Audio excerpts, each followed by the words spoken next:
are, Mr. Denny, almost 2 years later. This is not exactly how I thought my investment was going to go. And now I'm having to move everything to Auburn, Indiana.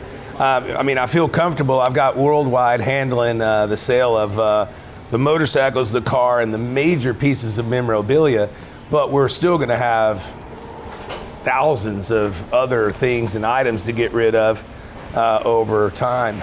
I thought this would be buy it in the summer of 19, sell it in the spring of 2020 and be done, and that's not happening. But with the crazy market right now, everybody's out there buying everything in sight, and I think it's worked in your favor. I think the value, I think it has. I think it's going up. I mean, you look at the car market. I mean, the NADA book on late model cars has gone up $3,800 in the last 2 months. Wow. I mean, that's crazy. The bikes are definitely bringing money. Did you see Barrett Jackson just a couple of months ago when it was selling CT Honda Trail 70s and the little CB50s? For more than Triumph Bonnevilles. For like 15, 16. They sold one for 22 grand. I don't understand. Well, it's about what you had when you were a kid, I guess, and the guys that had the Bonnevilles when they were young are all getting old like me, and it's time to move them down the road. But you're not old. I hope I'm as spry as you at your young age. I'm telling you, this is wearing me down. It's been a long process, and I got to give the viewers a little look back. Basically, I came up here a couple years ago, and I was hoping to buy a couple of motorcycles, maybe a couple of cars, and Denny and I ended up spending the afternoon together, and ended up, of course, after we got the blessing of Miss Carrie, made a deal and bought it all. Holy cow, the phone's ringing. That's business. Well, no, we'll just slow that down. This guy's still running his business even. I should have shut it off. Is that a flip phone? Not thinking. That's a flip phone. I didn't even know they still made those. I don't want to, I like to hide. I'm not. Come on, hide. You're the most well-known motorcycle guy in this part of the world. Well, that's the problem. They don't leave me alone, and I don't understand how you can deal with that because it's 24/7 in the situation you've got. It is. It's chaos being on television and on the interwebs and what have you. If I were to ask you what you think the most expensive bike is here in the collection, minus the Indian, we already know that's a big bike. What do you think the biggest or the highest dollar motorcycle is that's here? Well, there's so many of them in this collection that are on their way up. I mean, you take the Cowie triples. There's three of those, right? And 750s. I mean, they've tripled in price in the last 2 years, and I mean, they're not finished yet. I would say a '69 Cowie 500 in a few years will be the price of an Indian 4. 100 grand? Yeah, I mean. You really think that? And most of them are leaving the country. A Kawasaki 500 triple. Yeah. You think it's going to get to 100 grand? In original condition. And how many do I have here? One of those? You only got one. Yeah. Only got one? Yeah. Well, maybe I need to keep that one. But the 750s are even hotter. But see, the '69 is the very first year, so that's what. That's the year I was born. Good for you. I think. Without a doubt, they're going to go.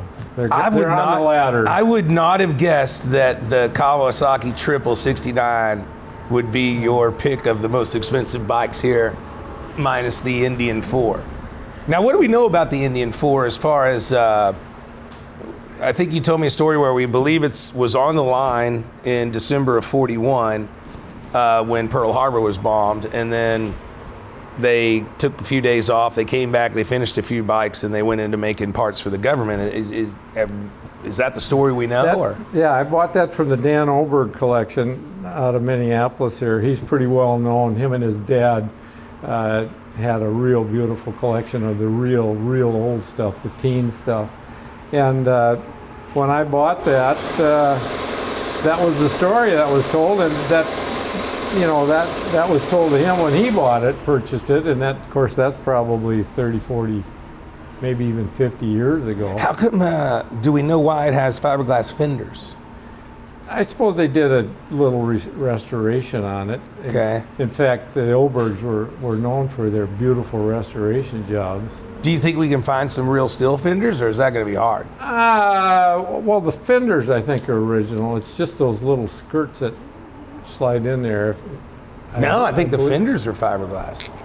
No, well, we'll have to go. I don't know. We'll go check them out, but I think it's just those side skirts. Oh, okay. Well, if it's just those, I don't know. But they repop everything for those. I mean, you can virtually buy every nut, bolt, and screw to. I would feel like a real asshole if I bought some repop portion from another country to put on an American icon. That would make me feel really bad.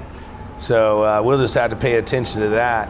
And then we've got, today this is the first day of loading bikes. We got 2 trucks here. I think they're going to take off about 80. And then they'll come back again and take off some more and what have you. And we've been packing up all the nostalgia. I really didn't want it to go this way. I got to tell you the truth. I wanted to have this big kind of Kannenberg, Kannonball celebration, sell everything and it all disappear. And now I've drug you through this for 2 years. I feel really bad. Yeah. I'll be glad to let you keep it all for $1 million profit if you want. I got my hands full down the road. Yeah, we're not going to talk about the 10,000 motorcycles that are 2 miles up we're the going road. to talk about that. Now we're going to talk about that. So down the street, Denny has a place called Sport Wheels. It used to be here, and in the 80s he had to move it, early 80s, right? That's correct. Yeah, and so now down the street you've got 10 or 12 acres with 10 or 12,000 motorcycles on it. Yeah, it's mass chaos. It's a hobby totally out of control is what it is. But it's a business. I mean, it's making money, right? And I'm an old guy now, and everybody says, why don't you retire? And I go, well, I haven't had to get a real job yet. I'm still playing with my hobby. Exactly. So I'm excited to get out of bed every morning and go play with the motorcycles. Well, that's like me. I get to drink beer and play with cars. So, same deal. I'm not quitting. Same deal, yeah, until they close the box. I've got an interesting thing that I think that I would like to do. I wouldn't mind buying Sport Wheels as a business as it sits. Because I think that what we have behind us and what you have down there, the 60s, 70s, and 80s motorcycles, that's a common language. See, in America and in some facets of other countries, there's, in America, hot rods are hot rods. This is where they came from. In other countries, there's small little groups that are like, oh, I want an American hot rod. Well, the world over, whether you're in South America or South Africa or whatever, these motorcycles are there. So I think of it as a common language that is spoken no matter where you are in the world. These motorcycles are all over the planet. They made millions and millions and millions and millions of them. And so every country or city you can think of, there's some guy that tinkers with this stuff, or some business that tinkers or makes them into cafe racers or drag bikes or choppers or whatever the bike de jour would be. And I think there's a world in which I could put a TV show there, kit out the shop. Interesting. Kit out the shop and then take volunteer teams. They come here. We stick them in the shop for, let's call it 7 to 10 days. And they build whatever they want. Of course, we'd get to a point where, oh, this is the best cafe guy in Buenos Aires, and this is the best cafe guy in England, and we're bringing them in. I could see the pictures coming together. Yeah, I like so I think that we could so we could make a TV show that's not USA centric, but is world centric and speaks a world language, which is all of this stuff, and pit these teams against each other and give them the run of the shop, put a wall between, they can't see what the other one's doing. But the common areas where they have to go for parts, or they have to go to weld, or they have to fabricate, we leave that where they have to interact. They're in each other's way. So you get a little bit of this, we're coming here to beat these guys, and I'm coming here to beat these guys, and then it's like, okay, do your damnedest. Everything's here, whatever you want. I mean, I think we would see some of the most amazing motorcycles ever built. Yeah, very interesting. That concept, come right out of your head. I don't think anybody else could come up with It's something weird that stuff. wild. I've thought of stupider stuff. One time I thought about making this hot rod shop called Gas Monkey and turning it into a TV show. I mean, the stupidest shit that comes out of me, man. Bingo. Well, we definitely have to have interpreters, and I mean. Well, that's easy because it's all computerized now. But I mean, imagine grabbing. Because, Tokyo, Japan, those guys are some craftsmen over there with this stuff. And, so imagine bringing some of those guys over or what have you. I think we could make maybe 20, 25 episodes a year. And the winner gets to keep their bike. Okay, make a contest out of it for it's sure. It's a contest. Yeah. So the winner gets to keep their bike and the loser's bike. Okay. Yeah. But here's, there's a business aspect to it too. Now we've got a really cool thing going on, and it's on TV. Now it's on the computer because nobody pays attention to cable or television. Who cares about that stuff? Cable's dead. And now we've got a national 1 hour commercial once a week for Sport Wheels. Okay. Actually, worldwide 1 hour commercial for Sport Wheels. So now what are we doing? Now those fenders that we were selling for $10 are 80 because they're buying them from us. Yeah. That tank is 200, not 50. Yep, I can kind of see the picture coming together. And the interesting part about this, those people aren't going to be interested in just Harley Davidsons like they are. I'm not even shooting at the Harley Davidson. In America, market. These guys are going to be into little mopeds and mini bikes and all kinds of crazy stuff. It's everything. Because that's what they grew up with. They didn't grow up with a panhead Harley. Yeah, you don't have much Harleys out there. I think I saw one or two. No. You don't have very many at all. Yeah, that picture on the wall down there says it all. Exactly.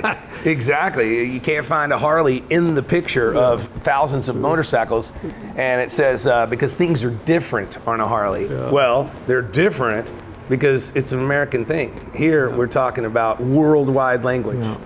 Everybody speaks this. Yeah. I think it'd be pretty cool. So I like the idea. So all you got to do is get your wallet out and let's get together and come up with a number, and I'll retire and. You don't have to retire. And I'll go find motorcycles for you. You don't have to retire. You can still run it and hang out. And your daughter still runs it and hangs out. Yeah. If she wants to.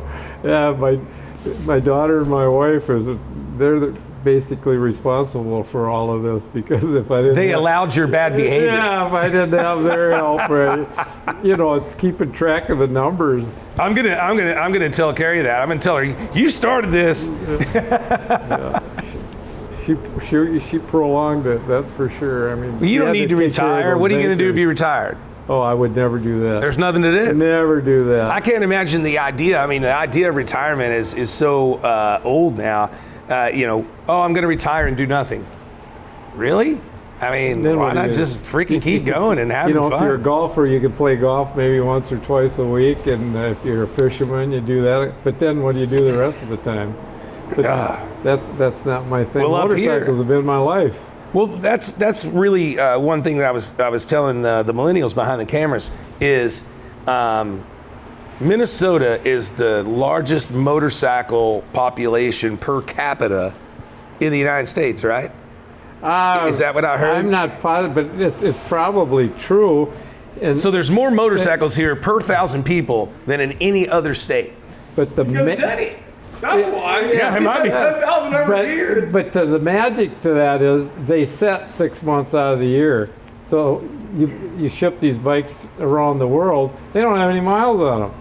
Correct. You buy a 10-year-old motorcycle, it's got 2,000-3,000 miles on it. Where if we're in Texas, where you're from, they ride those babies 12 months out of the year. We do. My green chopper that I've had since 1996.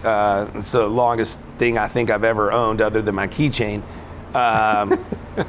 Is got about 33,000 miles on it. But I put most of those on in the first 10 years I owned it, and haven't ridden it as much now. Well, and look at where your life has gone. I mean, you're in cars more than you are motorcycles. So True, you know, but we built some bikes, and we've done some stuff with the show and what have you. And I'm still into bikes. I've got a couple of pretty cool collector bikes. That one sits in my. Actually, I have two bikes inside my house. I have one display of a 1912 single-cylinder Powell, sure. cafe racer, set up for board track. I guess is what you call it, board track racer, not cafe. And then in my front window, I've got a 60s panhead chopper that was built as a show bike only. I mean, I've ridden it once, like about the length of your driveway here, and it was scary enough. So this is definitely just built for show. Yeah. And but I've got it in my front window of my house, and it's super stretched and raked in candy apple paint and stripes and everything straight out of California. It was on the cover of Easy Riders a couple of different times, and then a bunch of other magazines. So it sits in my house as kind of a piece of art. Got to be quite the bike. But for these young guys here that are running the millennials, cameras today, when we talk about board track racing, this was in the teens, and you would go to Minneapolis and there'd be a mile board track race, but the board track was 2x4s on end.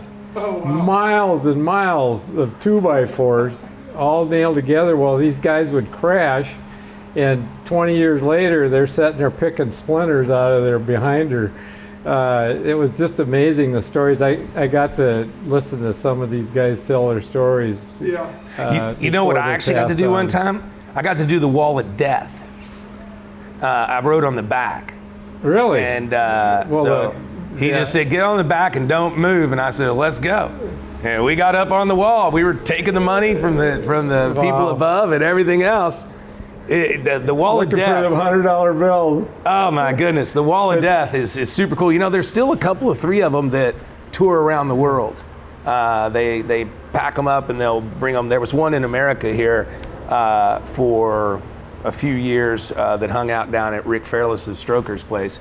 So there's still a couple of them that they dismantle and they tour and they'll go somewhere and set up. Good friend of mine, Marlon Klunder, actually had that whole setup right here in Minneapolis. Where can I buy it? And he just begged me to buy the thing. The semi, the trailer, the whole works. Well, where is it? It's in, I think it's on the East Coast. He lives in West Virginia now. I could give him a call and he would. I would love to have a Wall of Death. But if I could buy a Wall of Death. Yeah, probably in your backyard right at the shop. Heck yeah. I mean, it's crazy. One of the coolest things I've ever seen on the Wall of Death is like they'll put like a live bear or a live tiger down at the bottom that is supposed to be like, if I crash this bear, this tiger's going to eat me alive because I'm going to be bloody. Yeah. Well, that, kind of like the Evel Knievel deal, you know how it's not that hard to do it. It's just hard to complete it. Yeah, there you go.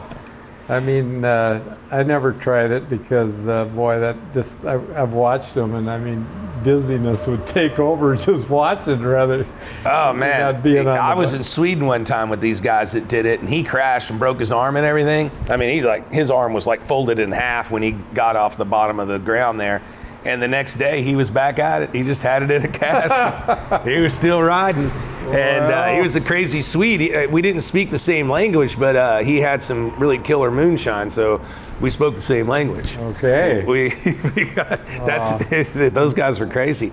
So there's a lot of motorcycles here, but I have four of I'm an old dirt track racer, and I could not talk Richard when he bought the collection out of keeping my race bike, so they're going in the trailer along with the rest of them, but lots of memories. I mean, broken ankles and legs and elbows and collarbones, but the history, I started racing back in about 58, and I raced till 73 when I started the shop, and I got so busy I had to make the decision to run the shop rather than run all over the country racing. But I mean, good memories. I had a good sponsor, and we just had a blast. Well, those are super cool bikes. And people are starting to really pay attention. I was just at the flat track race the other day. It got rained out, but I talked to a few old timers that remembered your name and who you were, and that was really pretty cool. So while I'm sorry for taking your race bikes, we made a deal for everything. Yeah, that's right. Everything. Get your car and drive away. Yeah, you're supposed to. You got to take your 72 trailers full of jackets and your family photos, and then I got to figure out what to do with this place once we do get it actually empty. It's a really cool spot. I mean, this would be an awesome Gas Monkey garage if I was up this way, but I'm down there because it's a really killer work and live type space. It's awesome. But so you're not regretting the decision of getting rid of all this stuff? I'm an old guy now, so I'm running out of time, and I don't want to leave this burden of we just have the one daughter, and she's working her heart out down at the other shop, so you know, if there was something to happen to me, why, this would just be a major burden for her. So you actually probably done me a big favor. I don't know. I tell you, this is cool, and I'm glad to be a temporary steward of all of this stuff, and hopefully I think the way that we're doing it, it's going to all go to somebody that really cares about each bike. They're gonna bid on that bike because they want it, and it's really cool that we can allow this stuff to live. And that's important. I mean, it is. Yeah, just said, because I really couldn't open this up to the public because I'd have a major theft problem at that point because you know I don't have a lot of security around here. But I was talking to a guy on the plane on the way here, and he goes, "Wait a second, are you talking about that building with the 80s graphics with the motorcycle on it?" And I said, "Yeah," and he goes, "Oh, I've been there my whole life. I thought that place was empty." I said, "Oh, it's not empty." No, it's going to be. It's going to be by the end of the day. But I'd really like to see you keep one motorcycle out of this collection. I'm thinking about it, but I told myself I wasn't going to separate it, and I kind of got a soft spot for a couple of bikes, but I just don't know. Well, I'm going to wait till we get them over to Auburn and get them all lined up and pictured up and what have you, because you know the one thing with guys like you and I is there's always something we want. We want it all. There's never anything we really need. Exactly. You know, so I'm trying to keep my habits down right now. I've got way too many cars and probably 10 motorcycles. I don't know. So the cool thing about motorcycles, though, is you can get 10 cars in here, but there's 100 motorcycles. That's correct. You know, and that was the problem for me when I started the business. I loved every motorcycle that came through the door, but you had to have discipline enough to, you know, it was turn and earn time. That's right. You know, you got to pay the rent. That is correct. You know, we are buyers and sellers, not buyers and keepers. Oh. All right. So there you go, sir. Thank you very much. Thank you. This is going to be cool. It's going to take me more than a few days to get everything out of here, but we'll do it. Now it's time for a cold beer and enjoying a clear sky, because I live in Dallas and we don't get weather like this. And yesterday it was 89 degrees and the humidity was like oh, well then I picked a good day. Picked a good day.